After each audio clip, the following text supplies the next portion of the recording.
Habang hinihintay ang madam, dito muna tayo sa mag-sightseeing muna tayo sa bakuran niya. Ayan. Ito yung bakuran niya.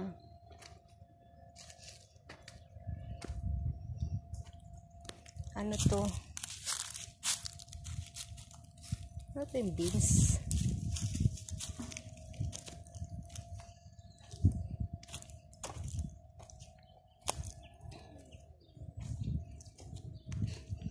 Tignan natin yung mga pananim niya. Naku, wala na. Tuyo na. Sili na lang ang naiwan. Yan, mga sili.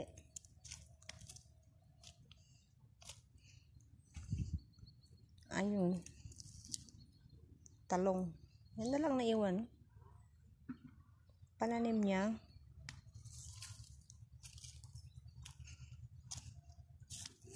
Ito yung coriander ba to or parsley? Parsley yata. Parsley. Halos kasi yung similar yung coriander at saka parsley. Pagkakaiba lang yung amoy. Mas mabango yung coriander.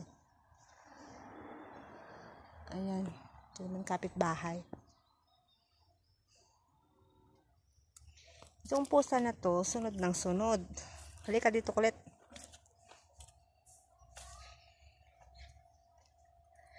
Naku, yung madam ko na yun. Sabi, alas 9. Anong oras na? Wala naman pala siya dito sa bahay niya. Pasaway din talaga.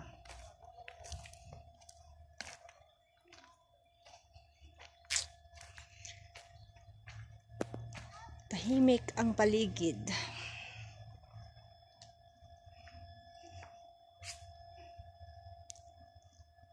Ayan. Ay, may nag-e-exercise dun, sa taas. May nag-e-exercise. Nagpapapicture siya. Ayun. Ilalagay siguro niya sa Instagram niya or Facebook.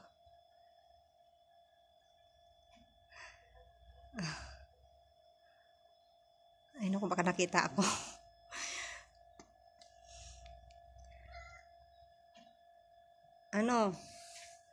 Halika, lakad tayo. Kulit. Di ka na. Sama ka? Di ka na. Wala pa naman yung nanay mo. Ayan si Saint Charbel.